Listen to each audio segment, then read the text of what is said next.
Hey, welcome to the Total Athlete Vlog. Welcome back. Today we are going to get into a nice, short, sharp, and quick lower body focus session. We are going to start off with some squat to plyometrics. Then I'm going to move into some relatively high volume cleans. I'm probably going to work up to a heavy double or a heavy triple off the blocks. And I'm going to be supersetting that with some backflips because I can. And I'm also doing a charity fundraiser this month for November where I'm doing one backflip and 100 push-ups today.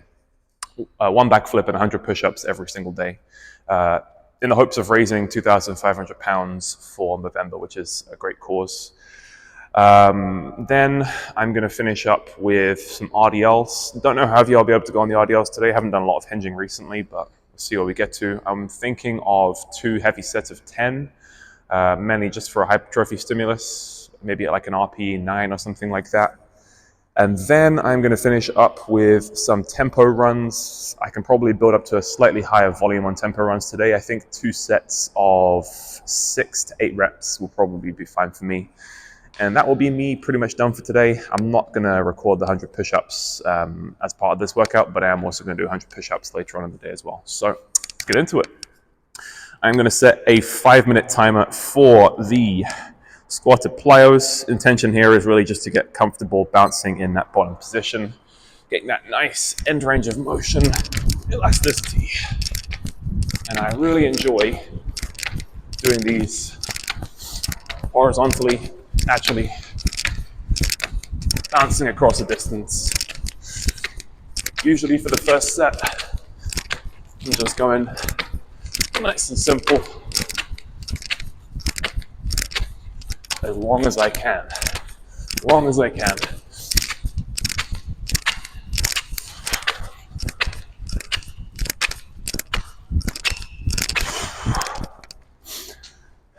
That was like 30 seconds of jumping in total. Then I'll just go from there. Now, something I'm never really sure about what I prefer to do is, do I want to keep my heels down or do I want to let them be more elevated so I'm up on the balls of my feet? I think there's different schools of thought for either, but it's my thinking that if you go down on the heels, it's kind of more a similar motion to what you'd have in a clean, like when you're catching and then bouncing out of the hole. So there's definitely some benefit for that. But I find that when I have my heels down on the floor, there's a lot more engagement of like my adductors, and it actually really does feel like a proper squat. Whereas when as I go up on my toes, a lot more in the quads, a lot more in the calves, and it just feels more springy. Probably a little bit more like engagement of the fascia on the soles of the foot as well. But if you like both, do both. So let's do one on the toes today for this set.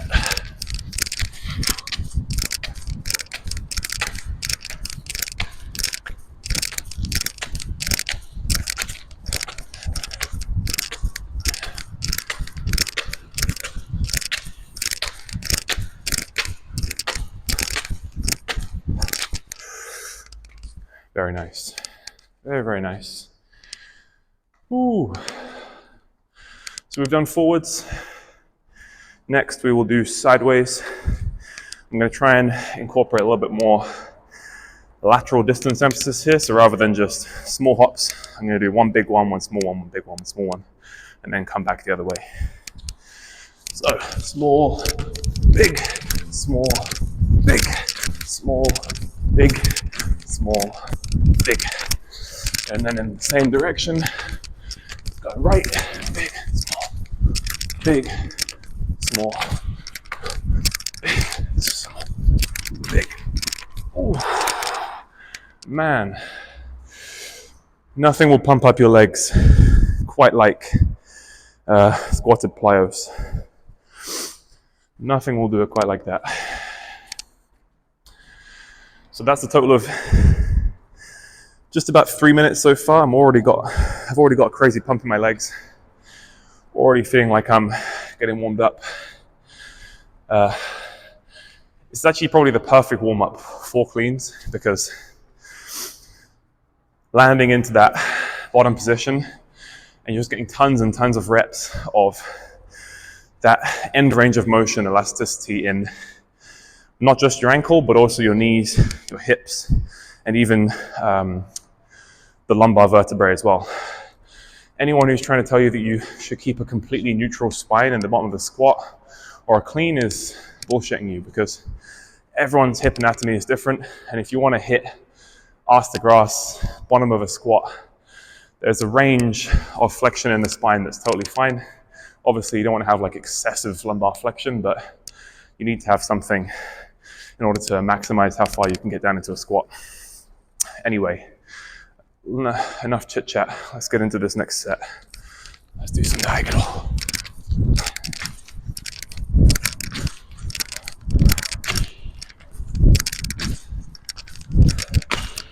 We've done diagonal forwards, let's do diagonal backwards.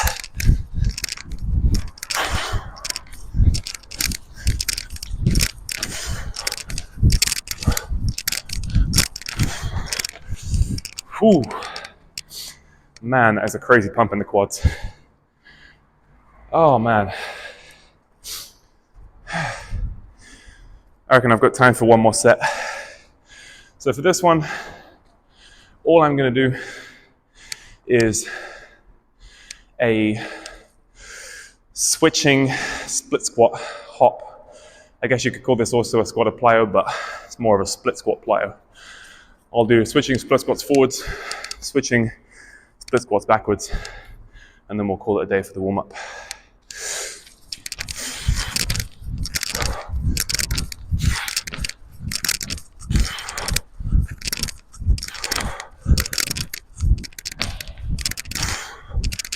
And backwards.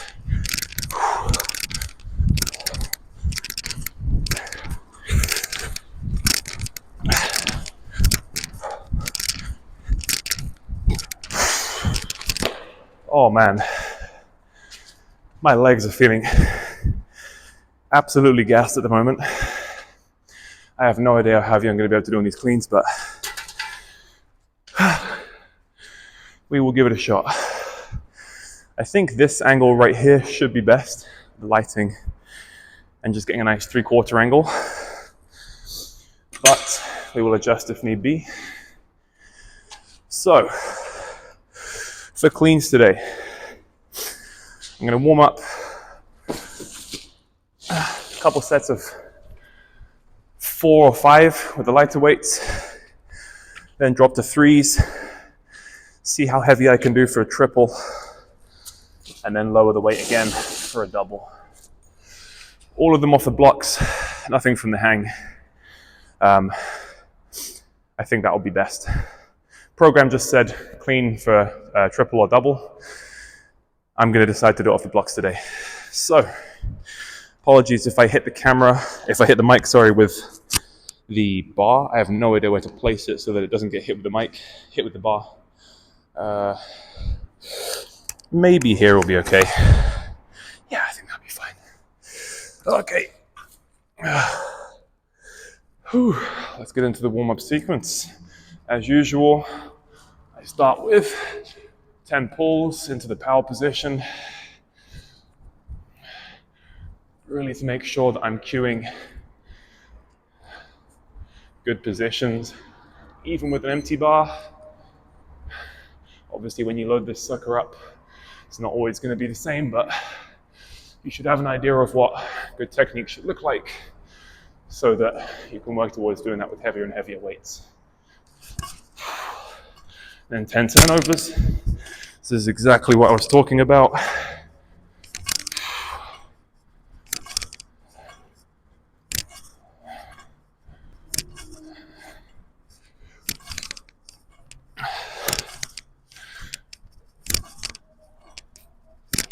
I have no idea if that was 10. Then I'm going to do 10 front squats.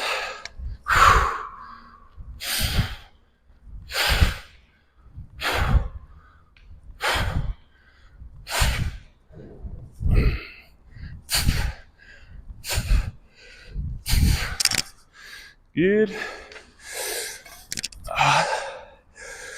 Then we will do 5 high pull into a rapid turnover, drop into a full squat, and then stand up nice and explosively. So what we're really cueing here is just a nice quick pull under and a rapid turnaround out of the hole as well. So coming up nice and tall onto the toes and then dropping under really fast. Quick turnaround. Let's do 4 more. That was not a quick stand up out of the hole, but let's do another one. It's more like it. 2 more. That's 1.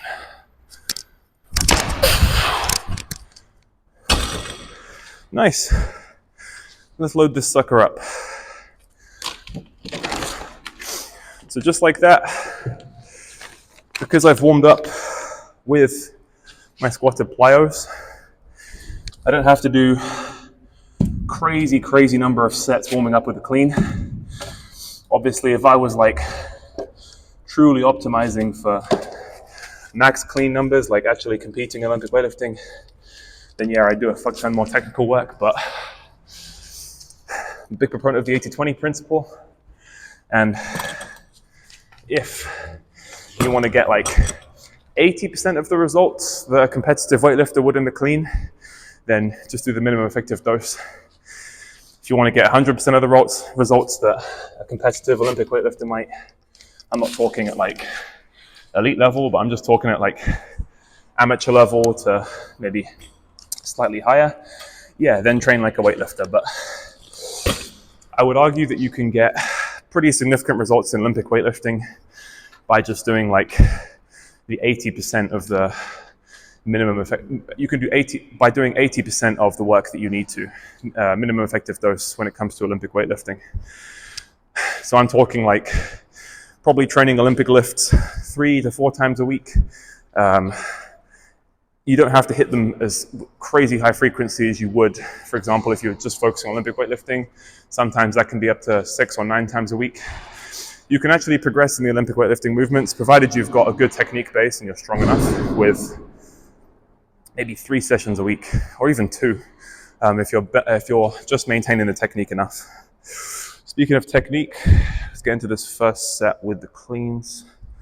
I'm gonna do a nice set of 5 with the 60 kilos.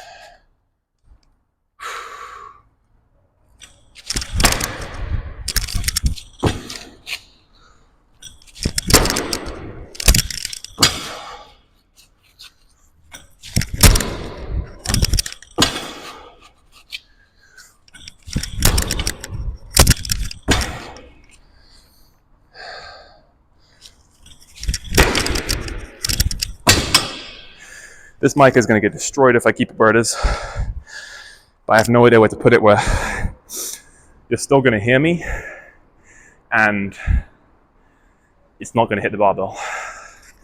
Let me think. I think when I do my sets, I'll put the mic here, then I'll just pick it back up. That's probably the simplest solution. Yeah, we'll do that for now. But yeah, as I was saying, with like non-competitive Olympic weightlifting, if you just want to progress your lifts, it's not like your number 1 focus, but you do just want to see your clean go up. You do just want to see your snatch go up.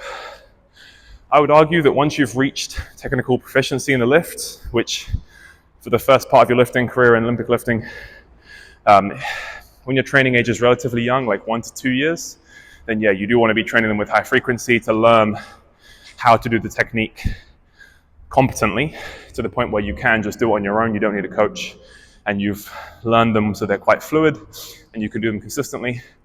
After that point, I would argue that to maintain, just keep your numbers the same, doing it at relatively high intensity, you can probably do like 1 to 2 times a week on the lifts, depending on how strong you are. If you want to slightly increase the numbers gradually over time, I'd say you can probably hit them 3 times a week, maybe 2 sessions with relatively high intensity, 1 session with relatively high volume, and I would argue that you'd make a decent amount of progress over the course of years and months. Because that's what's happened with me. I hit a PR on my power clean, hit a PR on my clean the other day. I I have not been training the Olympic lifts a crazy amount. I've just been focusing on getting stronger and then just training them somewhat consistently. Right, get another set of 5 with 60, then I'm going to jump to 80. Mike can stay there.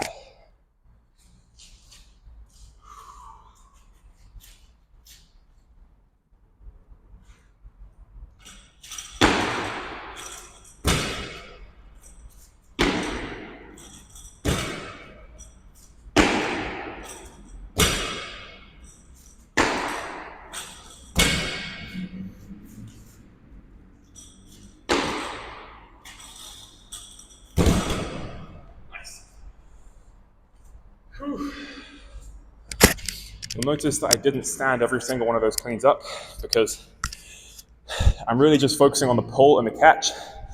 It's going to waste a lot of energy for my heavier sets if I'm doing 5 reps every single time, standing it all the way up. I'd rather save and conserve the energy for the heavier weights when it really is going to be a struggle for me to stand up.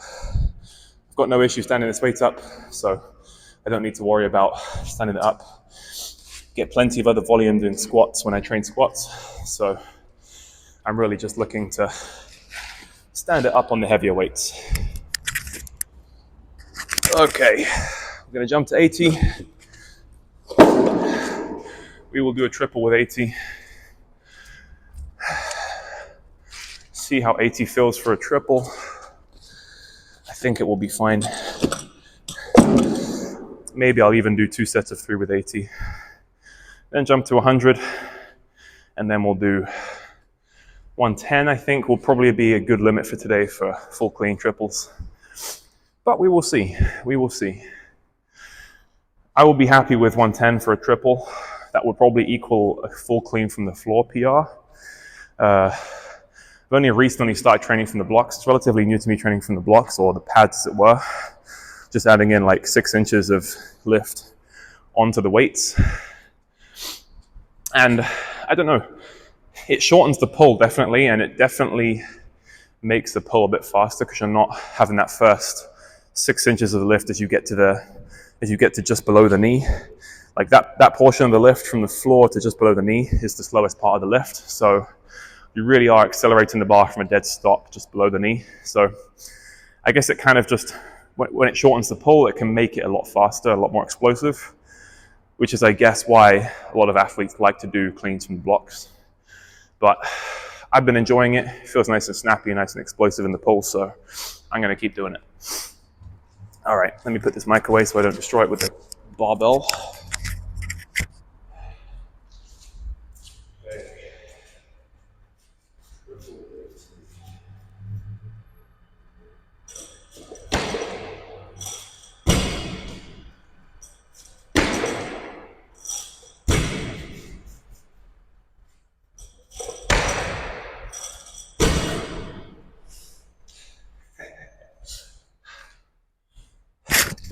I was going to stand the last one up, and I forgot that I was going to do that, so I'll do that on the next set. I'll do another set with 3 with 80. Then we'll jump it to 100. We'll do full reps, and then we'll see if we can do 110.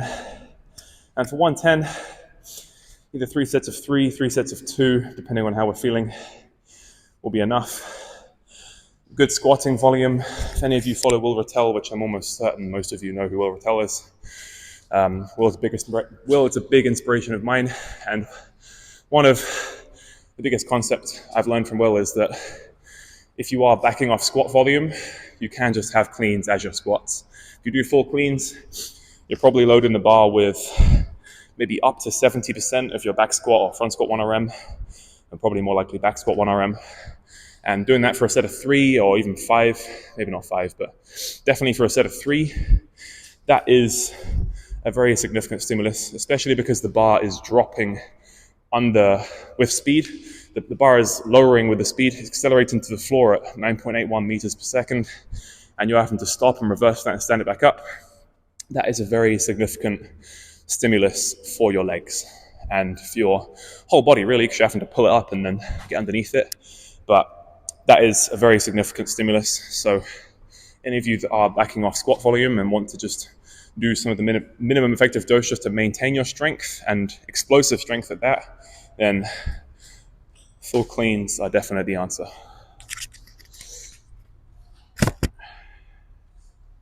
Right, 6 to 3, 18.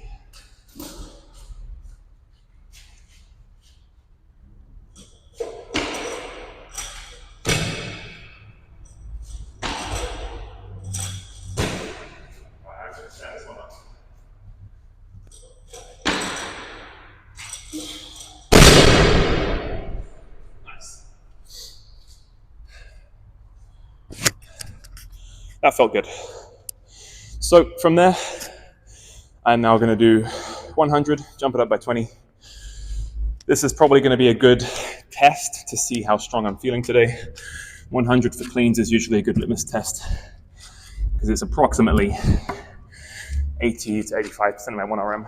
What's 100 as a percentage of 125? No clue. Math ain't mathin' right now. All the blood is in my legs. It's not going to my brain. But yeah, usually for me, 100 is a good number to use as a litmus test for how the cleans are going to go on the day. If it feels heavy, I'll dial it back a little bit. If it feels light, maybe I'll push it a little bit more, but 100 is the number for me usually. But that's also another good indicator for strength gains, because what used to be a good litmus test for me for cleans was 80 kilograms. And then since I've gotten stronger and since I've improved my technical proficiency with the Olympic lifts, now it's 100. And then hopefully in the future, it'll be like 110, 120, 105. Usually a nice round number because of just autism's sake, I guess. Like 100 is a nice round number, 120 is a nice round number. But it'll probably be a bit longer before 120 is like a litmus test for me. I'll probably be having to clean 140 quite consistently before 120 becomes a litmus test for how my cleans are going to go. But let's see how this 100 moves for a triple. Let's get after it.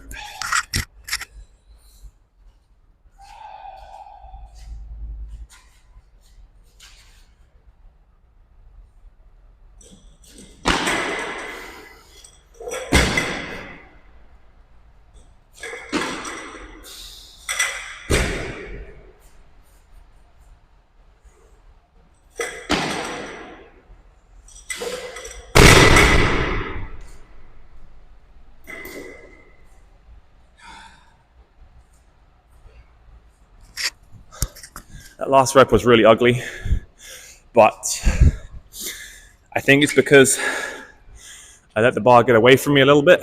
So as I was riding it down, coming up out of the hole, I was too far on my forefoot. May also be because I'm not wearing weightlifting shoes again, but I literally have a pair of weightlifting shoes, and my apartment is literally upstairs. Sometimes I just can't be asked to bring them down. It's another pair of shoes to change into and out of. You can't really do plyometrics and jumps in weightlifting shoes, but you can in barefoot shoes or zero drop shoes or trainers. But it is what it is. I think for today, I'm going to try jumping up to 105, see how that feels.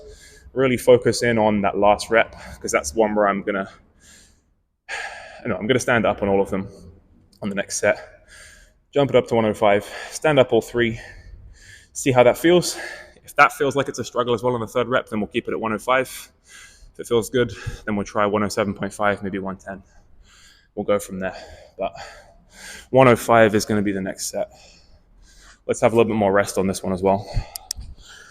Whew. So one thing I did want to talk about in this video, actually, very selfishly, is kind of the purpose of this vlog series, because there has to be a purpose to it. Otherwise, why would I be doing it? I mentioned in the first video that it was about building a community, but obviously selfishly, I have my own goals in where I want to go with my athleticism.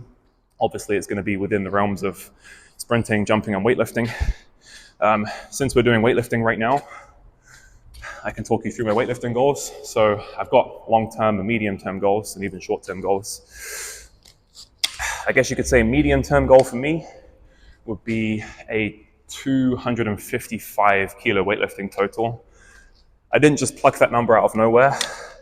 I've always wanted to hit a 140 kilo clean and jerk, which is roughly in freedom units, 315 pounds, 3 plates on the bar. That's always been a goal of mine.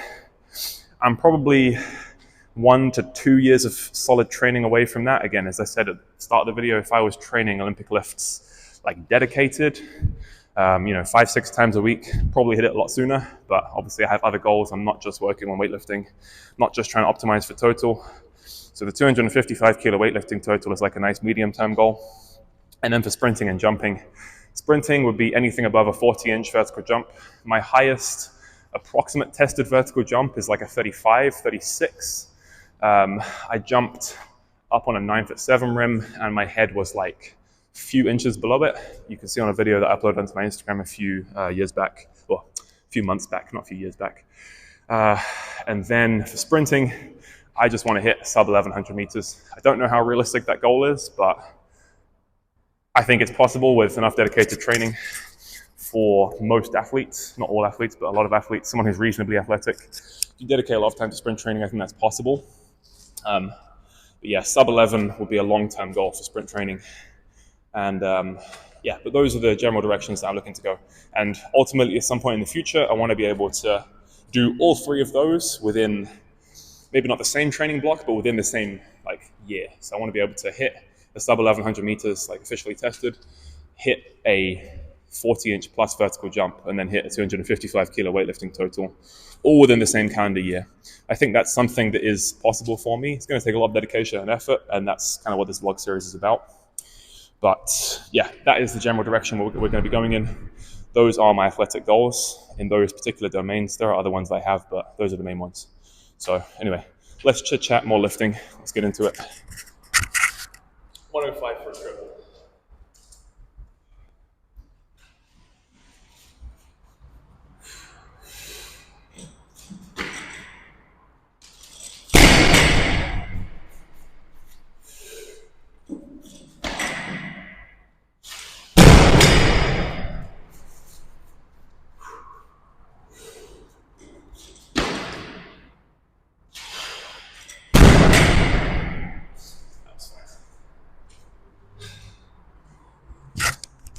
Yeah, that was really good.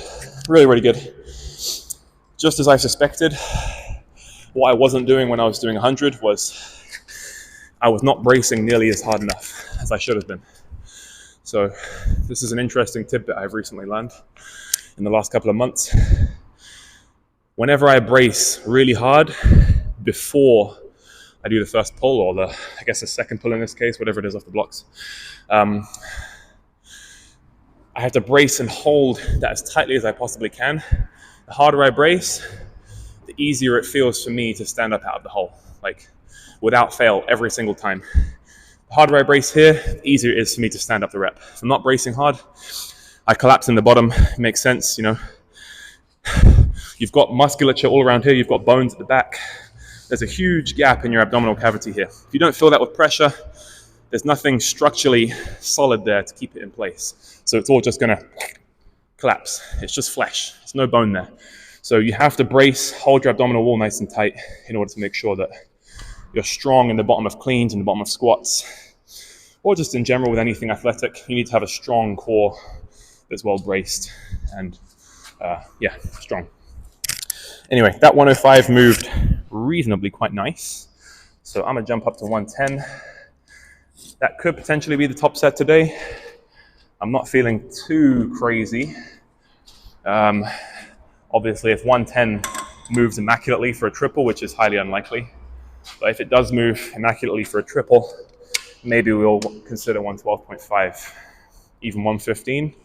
But I think 115 for a triple on a block clean is a little bit ambitious for me. But we'll see, we'll see. Never say never, right? Don't count yourself out before you've even started. Don't assume that you're going to perform a certain way. I mean, there's some indicators that you can look at, like I said, with the litmus test on 100, but 100 didn't move well, 105 did move well. Again, every rep, every set of every workout is a test. It's a test to see how well you're performing, and you can use that to auto-regulate the intensity and the amount of volume that you're going to work up to on any given day. That's how intelligent and high consciousness athletes work, and it should be the same for coaches as well. If I'm coaching a client and we're face-to-face, of course, and I see that they're consistently hitting higher percentages of their 1RM, then it means that they're getting stronger, then maybe we can push the intensity a little bit more. If I see that maybe their recovery has been a little bit off, or they're struggling with this particular session, then we can obviously dial back the intensity. You shouldn't just be aiming blindly at numbers or aiming blindly at percentages or even blindly at RPE. You should be looking at what's happening on any given session, any given week, any given block of the training program, relate back to the goals, and also how you're feeling on the day in order to actually intelligently choose a weight or rep scheme or intensity. But I'm quite happy with triples for today. Let's try 110 for a triple. If it moves well, we will potentially jump to 112. If it doesn't, we'll jump back down to 105. If it feels all right, we'll keep it at 110. Let's chit chat again. More lifting.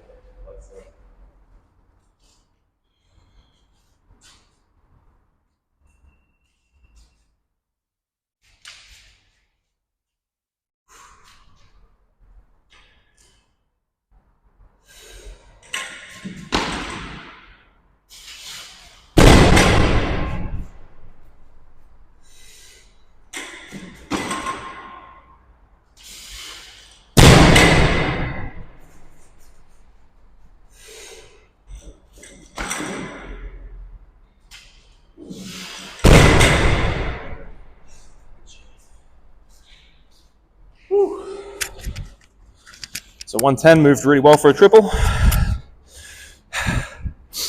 I wouldn't say it moved so well that I could warrant moving up to 115, but it moved better than I expected it to. So I'm not going to keep it at 110. I'm going to jump it up to 112.5. Definitely that bracing cue really helped. Like, brace hard before you even pick the bar up off the floor. Like, hold it like as if you're about to be punched in the stomach or someone's about to fire a bowling ball into your belly button. Brace that as hard as you can before you do the first pull. It is the first pull because it's below the knee. Then that really, really helps. So conservatively, I think I can jump to 112.5. Well, let's get after it. Whew.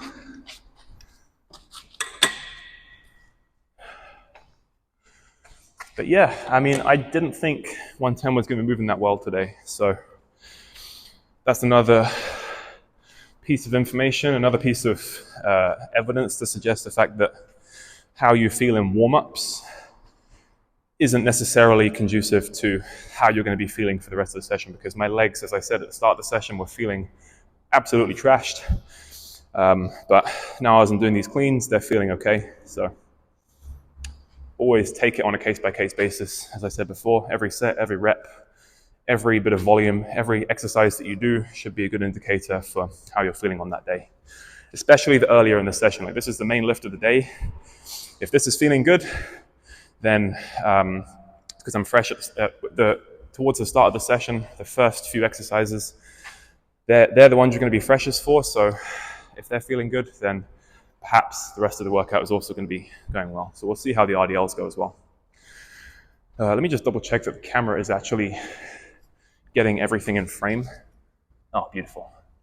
I am going to tilt that a little bit over. That's better. Much better. We are at T plus 34 minutes for this workout. Already up to the top set of the cleans now. Or at least, I'd say this is definitely a top set now. I think sets of 3 with this should be fine. And then we'll get into those RDLs and the tempo runs, and we'll be good for today. Alrighty.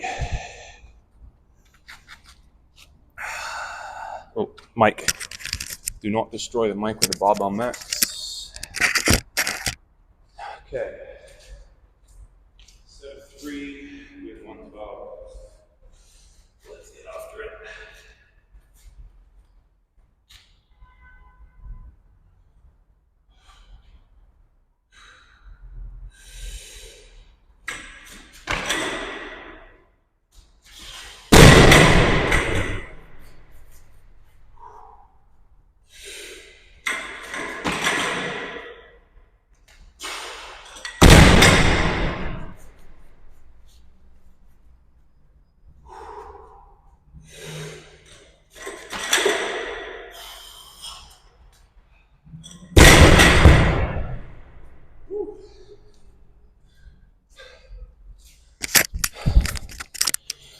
I think 112 is the perfect weight today, boys. 112 is absolutely perfect. So I'm thinking 2 more sets of 112. That'll be the most stimulating sets of the day. Maybe even just 1 more set. Then we'll get into those RDLs. As I was mentioning in a video the other day with a good friend of mine, Bradley. I think we talked about it with Bradley. There's always a law of diminishing returns when it comes to exercises in a session. It's better to do less exercises and just hit them with the desired intensity for that day to elicit an adaptation rather than trying to fit 10, 15, 20 different exercises into a session. No one's ever going to do 20, but I've seen some programs where there's like 10 different movements, 10 different exercises all within the same session, and they're all like weighted strength movements or hypertrophy focused movements.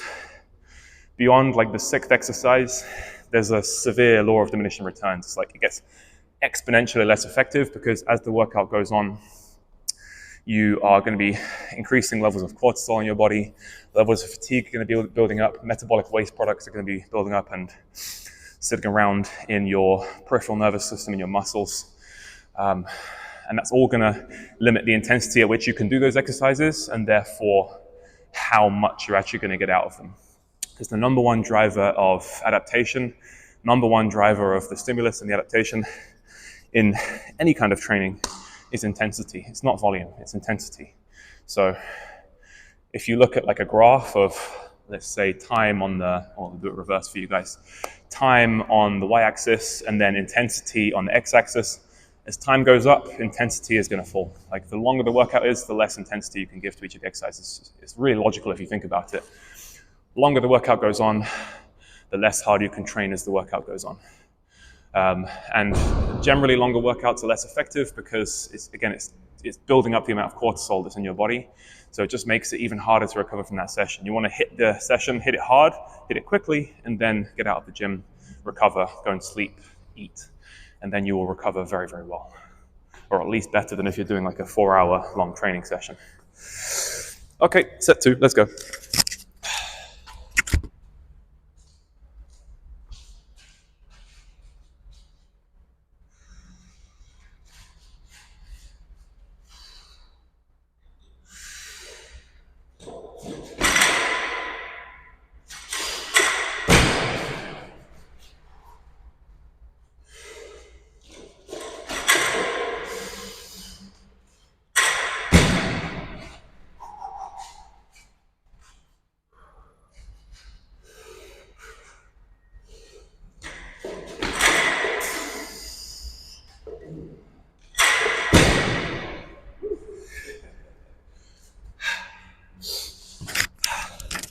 That last rep was like an RPE 9.5, but we stood it up.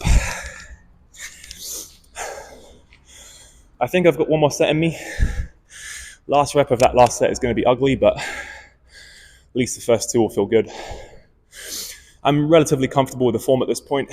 I think that cue of, I'm beating this cue like a dead horse, but hopefully if I repeat it for you guys, it might add some value to some of you in your training, when you're doing cleans especially. Brace. Brace as hard as you can, even after you've done the first pull. Just maintain that brace as much as you possibly can because it just makes that standing up out of the hole so much easier, especially if you've got an incredibly long torso like I have. Longer the torso, longer the levers, the more disadvantaged that squatting position is going to be for you. So you've really got to make sure that that core is braced so damn hard. Otherwise, you'll end up standing up a clean in this position here, which is not optimal, or it's not ideal. You often see that on like heavy 1RM attempts or new PR attempts for guys who have similar proportions to me. The knees cave in, the upper back rounds to shorten the levers and to get into a more advantaged squatting position or where the muscles have a better length-tension relationship. But you want to avoid that as much as you can because it does predispose your body to, getting minor niggling injuries, like tiny little injuries where you might have like a wrist strain because the bars, as you're tipping your shoulders forward, there's more weight going onto the wrists, which can cause wrist strains. Obviously, we can talk about lumbar spine issues.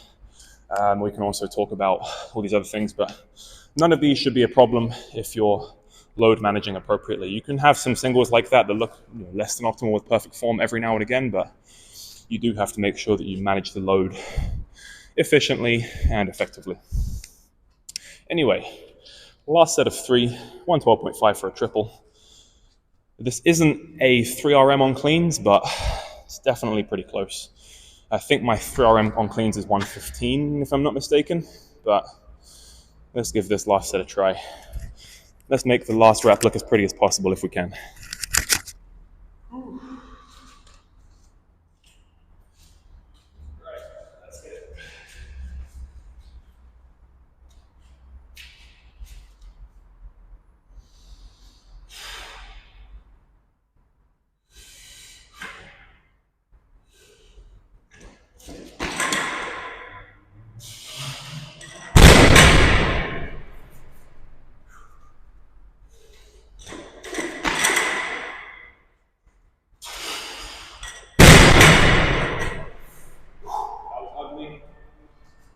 Let's get this last rep. See if we can make it less likely.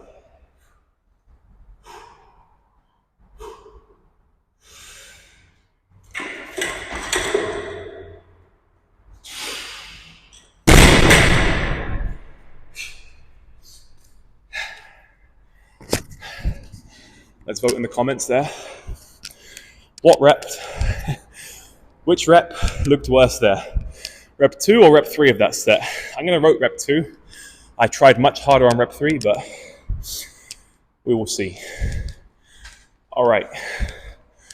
I am going to set the racks up so we can do some heavy RDLs, or relatively heavy RDLs. Just realized I don't have my straps. Fuck. But we will see how we're doing. Oh, I just realized I'm a massive hypocrite because I said I was too lazy to go upstairs to get my weightlifting shoes to do cleans, but then I've got enough energy to go upstairs to get my weightlifting straps and do RDLs. So it is what it is. And I also just realized I said I was going to superset the cleans with some backflips. Completely forgot to do that. So I guess we'll superset the backflips with the RDLs for today. So as I mentioned in one of my previous videos, one of the main benefits of doing Olympic weightlifting and then moving into a strength exercise is you don't really have to drop the weight on the bar down and then ride it back up again.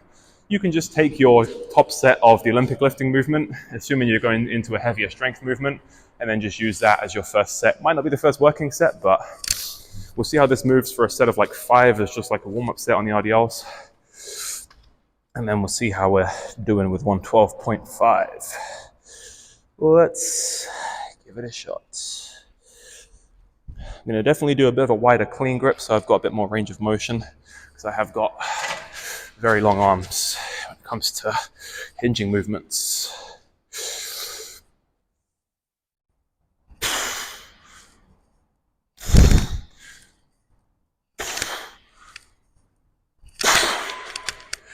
Yep, that moved just fine.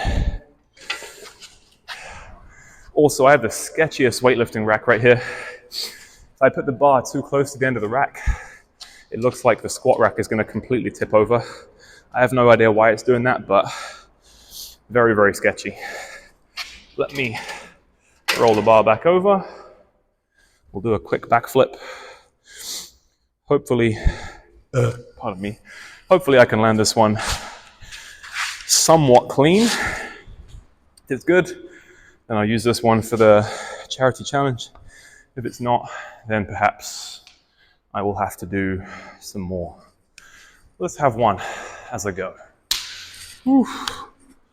Always paranoidly, I'm always so paranoid with backflips, just in case there's something behind me. There's no way I'm going to go into that wall, but I'm always scared just in case. But let's give this one a go.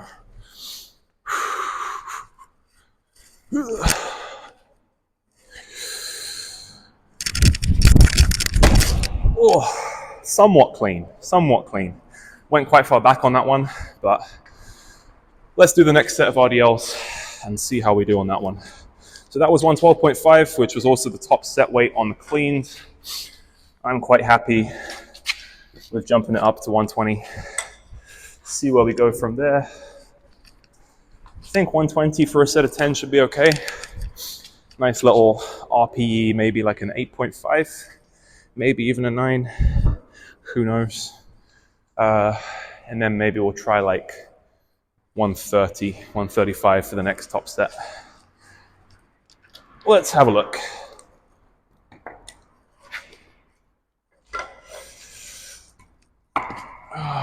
Okay.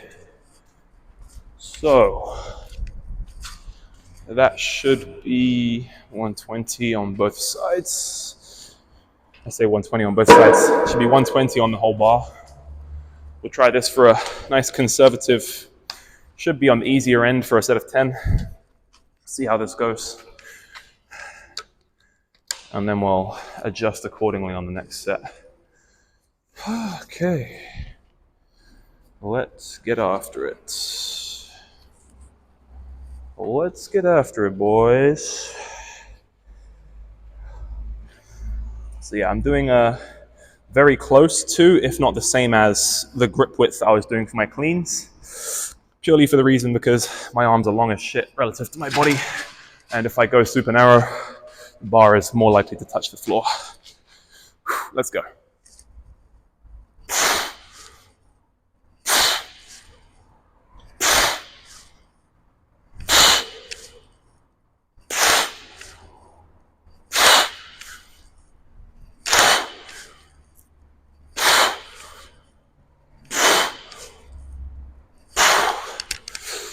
Whew. That felt pretty good for a set of 10.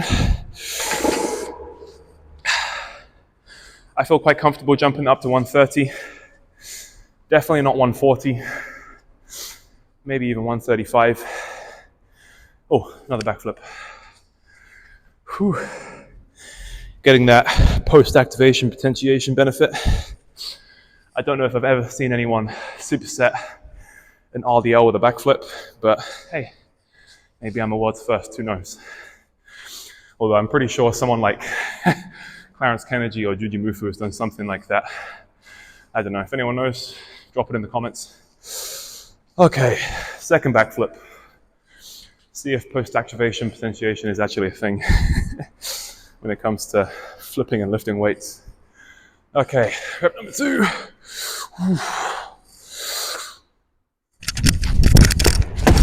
Oh, that one was a bit uglier.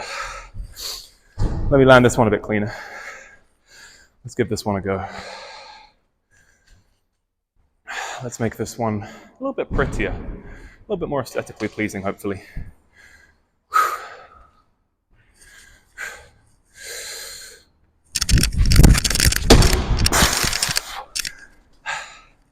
Wasn't as good as the first one, but hey, it is what it is.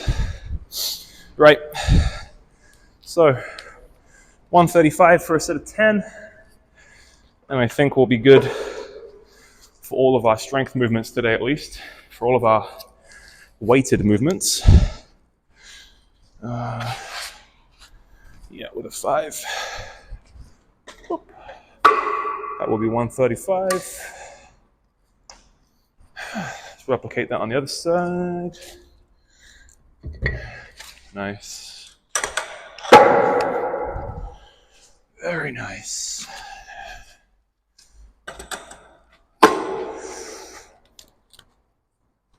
Cool. I really want to land this last backflip, or this backflip after this last set super clean. I used to be able to do it or when I was doing backflip every day.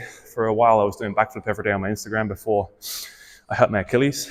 I was getting so damn good at landing it on the same spot every single time. But I think that the less I do them, the more likely I am to swing my head back, because it just feels a lot more safe and comfortable to do that, rather than the way that you're supposed to do a backflip, where, or the most elite backflippers in the world, they'll be very, very upright as they jump. Up until this point, they're still eyes are basically spotting straight ahead. And then even right up until the point where their arms have swung overhead like this, they're still trying to look forwards, look forwards, look forwards, until the very, very last moment when they allow their head to tip back, and then they bring their legs. It basically just means that they've achieved their peak vertical jump height before they tuck. Sounds easy, sounds super simple, like, oh, just keep looking forwards, but it all happens in like a fraction of a second, and it is very scary to be jumping up and slightly backwards while still continuing to look forwards, because there's always that everlasting fear. Even if I've been doing backflips for the best part of 3 years now, there's still that everlasting fear of falling backwards and landing on your head. It's a very irrational fear if you've done a lot of backflips, but it is still ever present in the back of your mind. So definitely watch out for that. But let's give it a go on this last set. So 135 for a set of 10. This should be okay. 15 kilo jump from the last set. I think this will be much closer to an RPE like 9. That last set at 120 was probably RPE 8.5, maybe even just an 8. Bar was moving relatively fast. Let's have a look. Let's give this one a shot.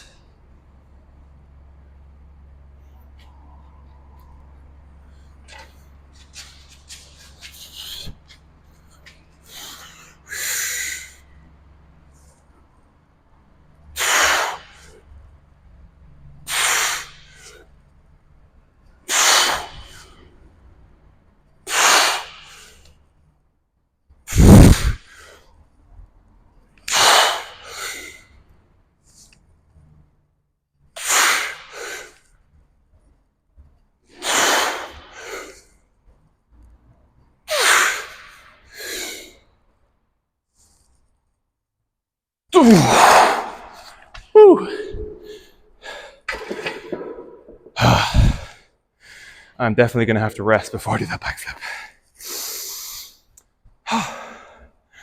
Feeling a nice pump in the hammies though. Nice pump in the glute medius and glute maximus. I love RDLs, but I definitely don't program them in for myself as much as I feel like I should. I feel like there should always be at least one relatively heavy,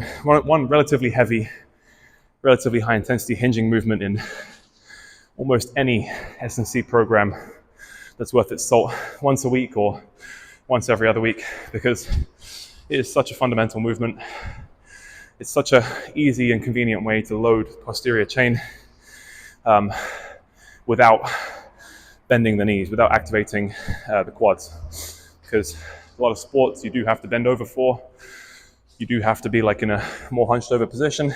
So just having stronger hamstring, stronger glutes, stronger posterior chain, stronger lower back is always going to be beneficial for that. But yeah, it's a fundamental human movement pattern. Hinging is a part of everyday life. If you want to get better at it for many, many reps, then just get stronger at it for 1 rep. And then the adaptations will take care of themselves. Right, so that is more or less all the strength work I'm going to be doing for today. Nice stimulating session. That's definitely under an hour so far. Had to run upstairs, so haven't been working out that whole time, but here we are. I am now going to get 2 sets of some nice tempo runs in. I think today, for intensity wise, I've probably got about 65% speed in me. Any faster than that, and my legs are going to be absolutely destroyed tomorrow. And then 2 sets of, I think we can handle 6 reps. That'll be some good conditioning volume, but yeah, we will get onto that after I've put all the weights away. Completely forgot, before I do the tempo runs, I'm going to do 1 more backflip. Hopefully this one is going to be cleaner than the last set, but we will see, we will see. Let's give it a shot. Trying my best to land on this spot. Let me put a weight there so I can see where I'm taking off with my toes. Whew. So toes in line with the middle of the weight, and then I'm trying to land on the same spot if possible.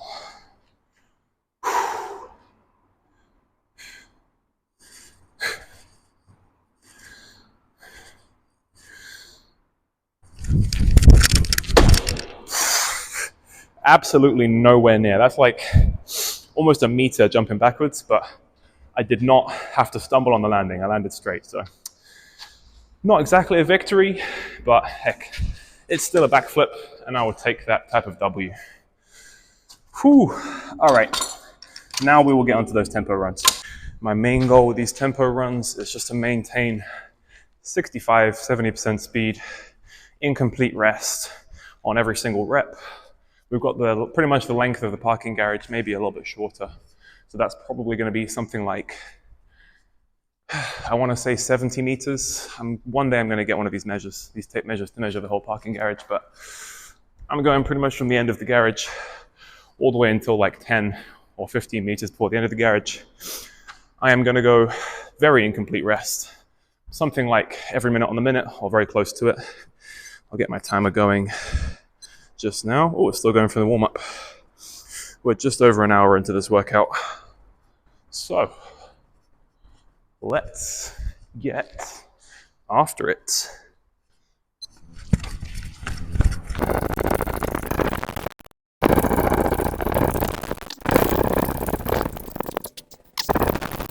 All right, that is pretty much it for today's workout, guys. Thank you very much for watching. If you made it to this point in the video, you have that attention span. I'm very grateful if you've watched it all the way through. If you are interested in this style of workouts, obviously subscribe. Also, I have got a workout program that is available. The program is delivered through Train Heroic, the training app that is designed for athletes. Link in the description. The program is called Sprint Jump Lift. If you want to sprint faster, you want to jump higher, and you want to lift heavier, specifically in terms of Olympic weightlifting, while also remaining athletic and also getting stronger, then my program is the program to do that. Peace.